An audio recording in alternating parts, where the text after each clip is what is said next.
wabarakatuh. I'm Febrina Amandita. I'm from class 2018. So in this video, I will explain to you guys about the analysis of the implication of the verse of Surah Al-Fath ayat 29 in education. Check this out.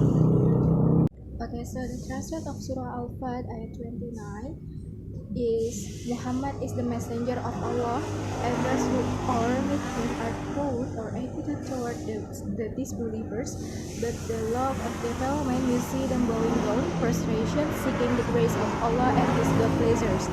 The dead marks or appear on their faces from the mark of prostration.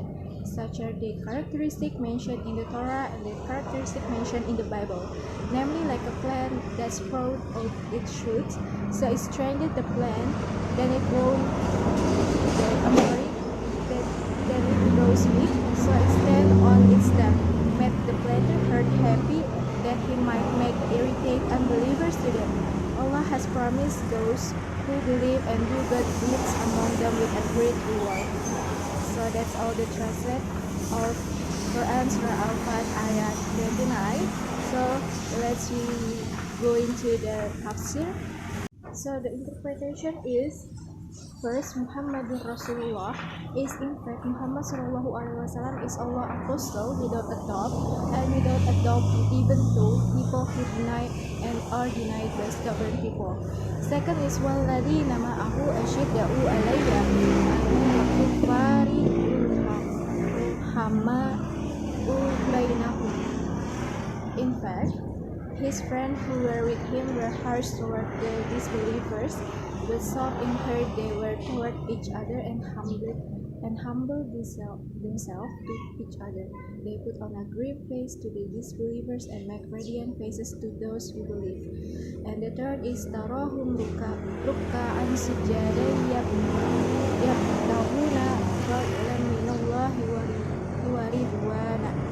You can see that they are always praying and sincerely to Allah, expecting the reward in their prayers, as well as a generous reward by His side while begging for His blessing. So, Allah gives them love of charity, and actually praying is the best practice. Allah also characterizes them with the sincerity toward Him and expects reward from His side, namely heaven, which includes the grace and spaciousness and sustenance and pleasure of Allah. Okay, the next is we will mean the attributes sujud. On them were the good marks of specificity and submissiveness, which show their marks on their faces. Therefore, it is said, actually goodness has a light in the heart and a light on the face of the breath of sustenance and love which is embedded in the heart of many people. The signs that appear on their faces are beauty, light, brightness, and friendliness. Allah chose the word prostration because it describes revelation, submission, and servitude to Allah with the most perfect favor. After that, Allah Subhanahu wa Ta'ala informed him that He praised the strength of the believers in the book that had been revealed and the news circulating among humans.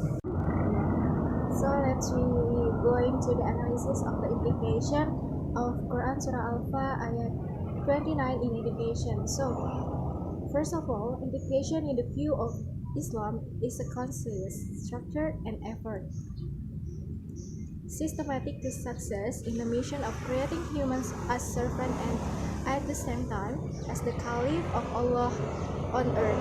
The character that Rasulullah that we already know is Shiti, Kotana, Tabligh, and Amanah. For that, a labor educator should be able to imitate the Prophet Muhammad to find the personality of Muslim educators.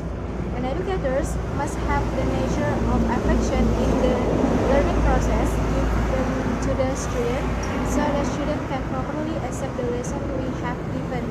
The implication of this nature is that educators refuse not to lightly the burden of the educate, as he says, Muhammad is the messenger of Allah, and those who are with him are harsh toward unbelievers but have compassion on their fellow men.